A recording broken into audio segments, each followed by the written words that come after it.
Raise your hand if you've ever been personally victimized by the comparison game on social media. The last thing that I wanted to really talk about is the pivot that I'm currently working on in my business. And this is gonna shock a lot of people.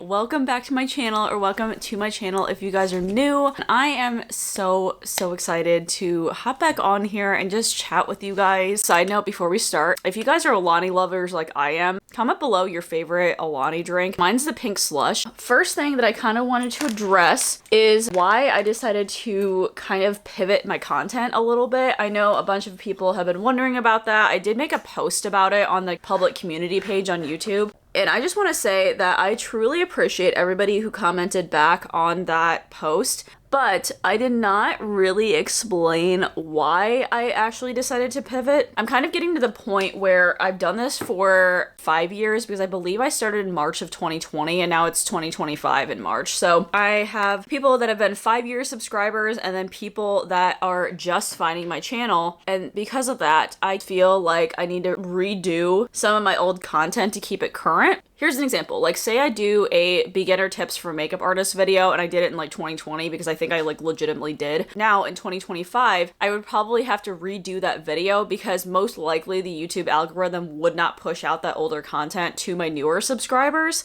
And obviously I would want them to be educated and have these tips as well. With this being said, there is only like so many tips I can share with you guys until it actually becomes super repetitive. And all I feel like I'm doing each year is repeating the same things over and over again. So whenever people ask for like current videos of things or current like sanitation videos, for instance, all of my sanitation videos are still up to date. It's not like I've changed the way that I've sanitized things. There's really nothing I can like update you guys about.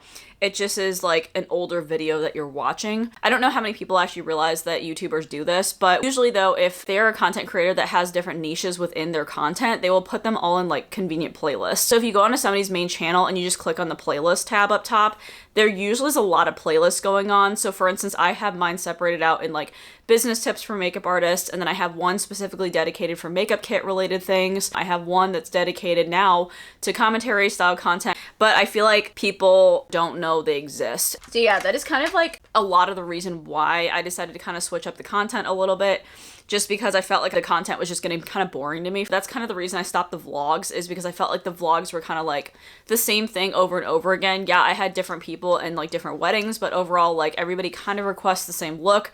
I even went back to the same places like time after time because obviously there's only so many venues around me. And then I'm prepping my kit the same way, I'm sanitizing it the same way, I'm organizing it the same way, I'm setting up the same way on site. So like all of that was kind of like repetitive. And that's why I decided not to like continue to do them on a regular basis. I kind of got, on my end at least, burnt out with that type of content. Although I do still upload vlogs every once in a while, they're just a lot of content and effort to film, quite frankly. It takes up a lot of memory space. It takes up a lot of effort to be able to film, and then also a lot of effort to edit. Like I used to spend like an entire week editing those vlogs. And then another kind of point with it being like a little bit repetitive, I don't know how to explain it, but I was almost like tired of talking about my career. I was doing makeup services, doing weddings, and then I was also coming on camera on YouTube and talking about my job. And then I had to sit and watch hours and hours of content about my job. I wasn't really like getting away from my job, and I wasn't like having any time to like decompress or just think about something else. A normal 9-to-5 person that works like an office job, for instance, probably goes on social media like the majority of the population does and uses it as a outlet for themselves, you know, because it helps them like dissociate from their work or their life or whatever. Whereas with social media, that is my life. Like I make money off of content. It's just kind of one of those things where like I can't use social media like normal people to decompress. Every single time I go on YouTube, I can't just watch a YouTube video because then I'm kind of tempted to check my comments or respond to comments or post something. That's kind of like where I'm at right now. But for like all the newer people that are kind of requesting videos like, hey, you should make a video about this, you should make a video about this, I think I've no joke covered like every single topic that I could possibly cover regarding like makeup artistry, business tips, kit organization. I have a bunch of tutorials on my page too, like on clients. The easiest way to figure out if I have like made a video about what you're asking me about though, and you might have to do this on a laptop or a computer. If you go onto like my main channel, there's a little search icon up at the top. You can type in like keywords and it'll bring up all the videos that like relate to that search. But I've made, I think, like 3 different how to get clients videos in some capacity. If you're first beginning, your clients is like the #1 struggle. And I think a lot of people kind of just expect that when they launch their business, maybe make like a Google business page, or they make a listing on like the Knot or Wedding Wire or something, start an Instagram page and start posting, that within like a week or something, or even a month, they'll start getting like a flood of inquiries. And that's, I'm sorry, like not the case. It takes a solid 5 years for a business to somewhat turn a profit. So even if you've been at this for a year, you're still considered a startup business. Like a year seems like a very long time, but honestly, a year in business is like nothing. Humans are just very like instant gratification sort of people.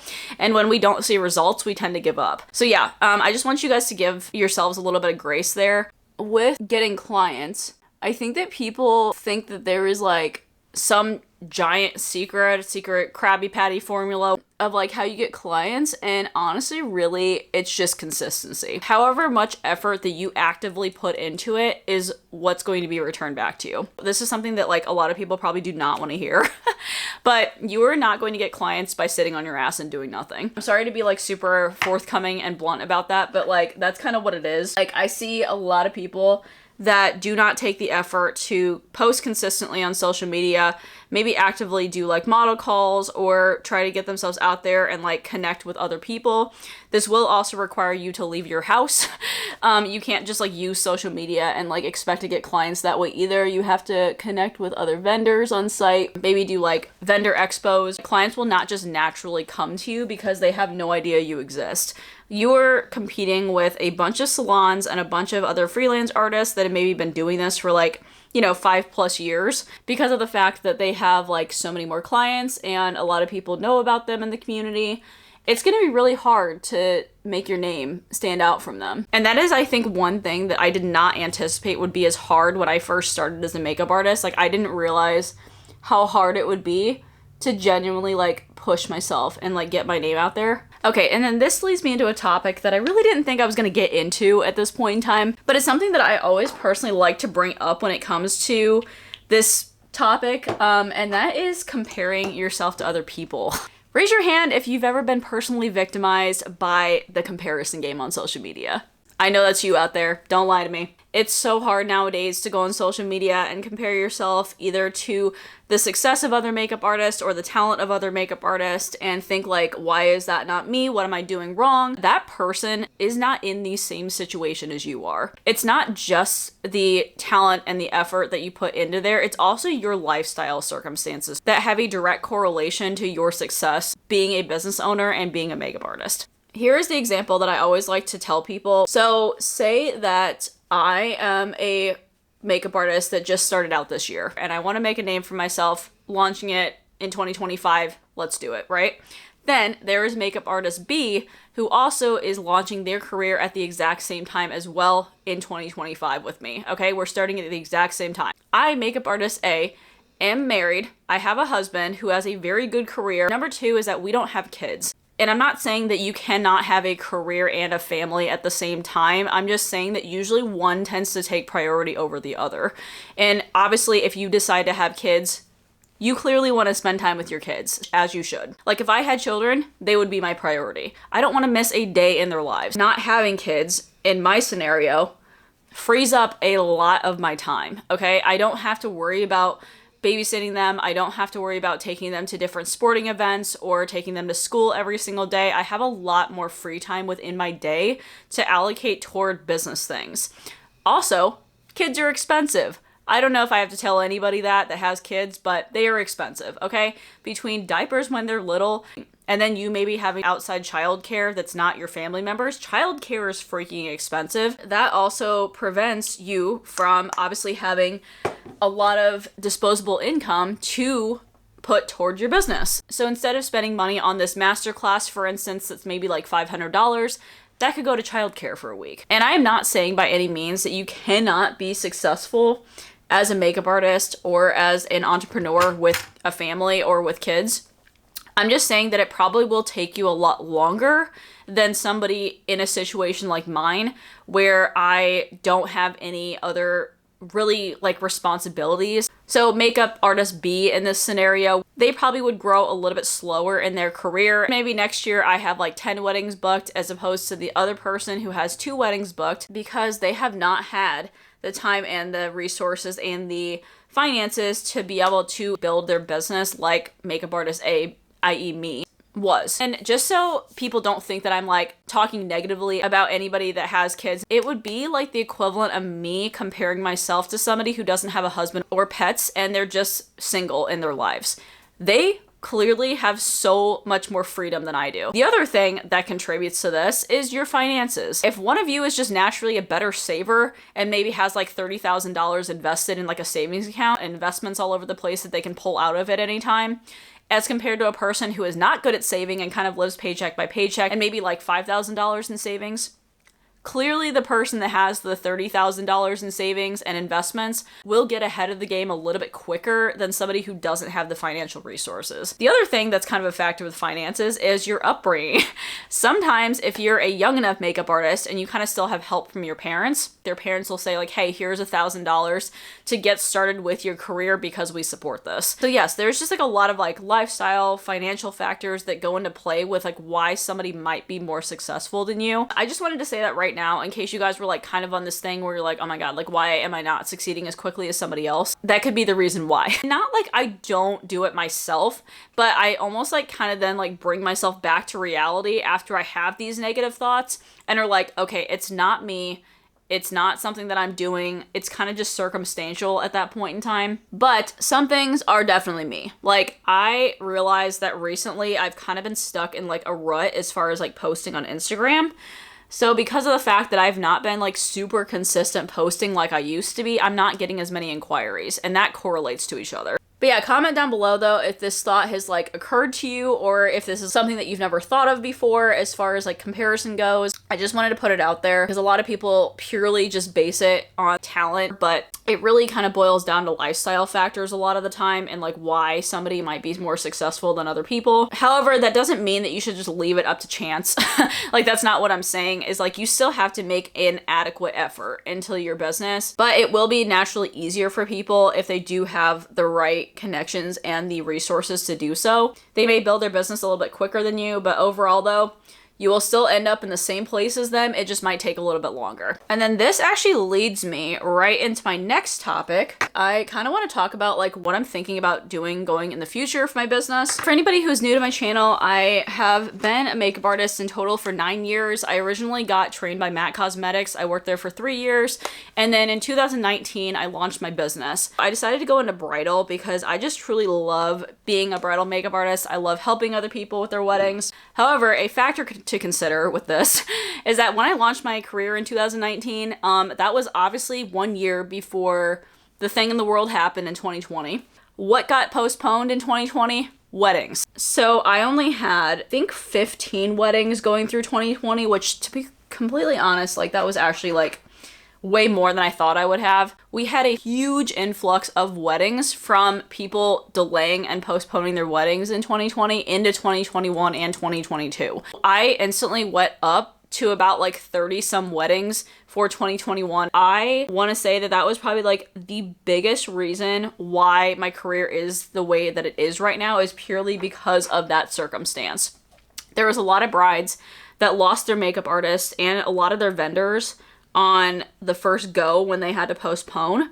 I did put myself out there in 2019 and connected with a bunch of photographers and venues, and I tried to get on people's vendor list. I was making connections with people, and so whenever brides contacted their photographers because they were scrambling to try to find makeup artists, that photographer that I had already previously made a connection with was like, hey, I know this makeup artist named Julie. She might be available. Go check her out. And at that point in time, in 2021, I wasn't like obviously fully booked with weddings and could still take a lot of clients because I was newer. That's kind of ultimately how I started building up my clientele. I got a ton of weddings that year.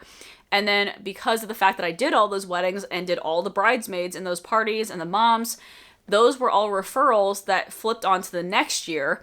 So then in 2022, I had a huge influx of weddings again. I think I hit 42 at that point in time. And that was when I was like, okay, cool. Like, I'm going to do this. My business is good. In 2023, I kind of experienced a little bit of burnout from my career. And I was like, okay, I don't know how much longer I want to continue doing wedding after wedding after wedding, because if you guys are a makeup artist and you have worked in bridal for a while, weddings are very stressful. You're clearly working on the bride. Like, it's very personal. There's a lot of emotions that run high. You know, sometimes you're exchanging over like 100 emails with one bride over the course of their engagement for like the next year. Times that by 40, for instance, you're getting a ton of communication with a lot of people throughout the year. And it's just like very stressful. So yeah, if you're not equipped to handle that sort of thing, you might not want to become a bridal makeup artist. However, the ultimate satisfaction and the joy of helping somebody feel their very best on their wedding day and having it be such a personal service is why I like being a bridal makeup artist personally. I love seeing brides' reactions and having them tear up, or having brides write me like such sweet thank you notes at the end of it too. Like, sometimes they will literally hand write notes to me. There's moments like that that just make your career worth it 100%. So it's not all negative, but like, just so you know, it is very stressful. But because of that though, I was getting so burnt out on weddings. Like, I was working a wedding every single weekend, like Friday, Saturday, Sunday sometimes, and not getting a break. And I still worked an office job at that point in time. I figured out within that year, after talking to other makeup artists that worked in Indiana, that I legally needed a license, either like a cosmetology license or an esthetician license, to be able to legally practice as a makeup artist. I don't want to obviously try to formulate an LLC without having my license, because then my business might get shut down. You can literally get fined like $30,000 for not having a license. So I decided to enter into esthetician school minus my concerns and stipulations with it. There was a whole entire section of videos on YouTube that I uploaded, by the way, you can view them, of me just being really concerned about esthetician school, okay? There was that time in my life. Looking at where I'm at now though, you probably would never know that I had those concerns. I was gonna be 29 years old when I started esthetician school, going to school with a bunch of people that were like 18, 19, straight out of high school, and I didn't know how that situation was going to play out. It also lasted for 9 months, so that meant that I could not hold down a career for 9 months. My schooling went on Saturdays. A lot of weddings obviously happen on Saturdays, so I knew that was heavily going to cut into the amount of weddings that I could take during that 9-month period too. No joke, I think I only had like, 5 weddings through the entirety of me going to school, because I could only take them on Fridays and Sundays. It just heavily cut into the amount of income, but I kind of knew that would be temporary, so I just, did that.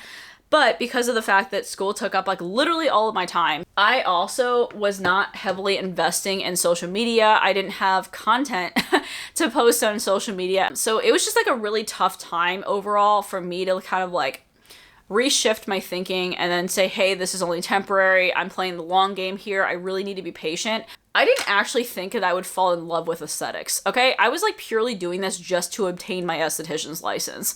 And it was also a lot of money too. In case you guys aren't aware, I paid $17,000 for my school. So yeah, that was like a very pretty penny that I paid too. I took those thoughts and pretty much tried to change them into more positive thoughts. So I'm going, even if I don't end up loving aesthetics, I would still love to utilize it in some capacity, because I did spend this much money to be here. I spent 9 months learning this. So I do want to utilize this, because I didn't utilize my first college degree. I don't want to phrase this to when people are going to get offended, but there are clients that do not have the greatest skin, as in like they've probably never exfoliated or moisturized a day in their life. They don't cleanse their face.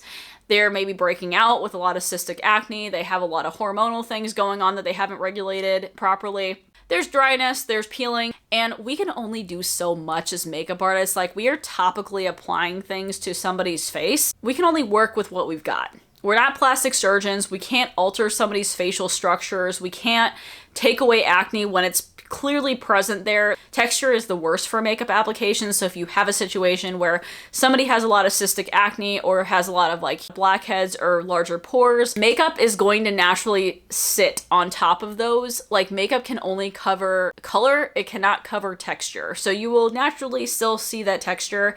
If your skin is also more textured, it can tend to make makeup look a little bit more cakey, quote unquote. And that's why I think a bunch of people have not been happy maybe with the way that their makeup has turned out, because maybe they have a little bit more going on in their face than they'd like to admit. But also that does lead down to skincare. Because of that, I was like, okay, I now have my esthetician's license. So if people feel like they have problematic skin and really want to have their skin looking their best for their wedding day, and if they have the extra finances to dedicate toward that every single month, then I would love to see my brides leading up to their wedding day. And this can start anywhere between like the year mark to 6-month mark. I think that's also a great opportunity too, if I see them every single month, to build that relationship. If you think about it as a makeup artist, you're really only seeing them for the trial possibly, or their wedding day, and you're not really getting to build that connection with that person. And so that's ultimately how I decided to incorporate it into my services that I already have. Now fast forwarding a little bit to when I was actually booking spa services and like I could take them for paying clients in school. I was obviously telling people like, hey, if you want to get a facial, it's only like $30 because schools are super inexpensive for facials. And so naturally, without me even advertising it to my bridal clients, okay, the ones in the fall that were getting married were booking my spa services because first of all, it was super inexpensive. And then number two, they were getting their skin taken care of. And then what happened is when I graduated from school, I opened up my home esthetician studio, and almost all my clients that I had previously that had seen me in school followed me into my home business too. And I would love obviously to continue each and every relationship with a bride after she gets married, but clearly that's like the end goal. But if they are dealing with like serious issues, like maybe they want to combat acne or they want to minimize signs of aging and large pores, etc., they will most likely probably still continue to see me. And yes, I have continued to see a lot of my brides still after they've gotten married, but a lot of them do discontinue services just because like that's what it is. Every once in a while though, they'll still come back and see me. It's just like not on a regular basis anymore. But yes, I absolutely love being an esthetician. Facials are my thing. Like I truly love giving clients the confidence to go out and like not feel the need to wear makeup because their skin looks so dang good. I've had incredible transformations. I just really am thankful and super grateful for all my clients. Like it's been amazing.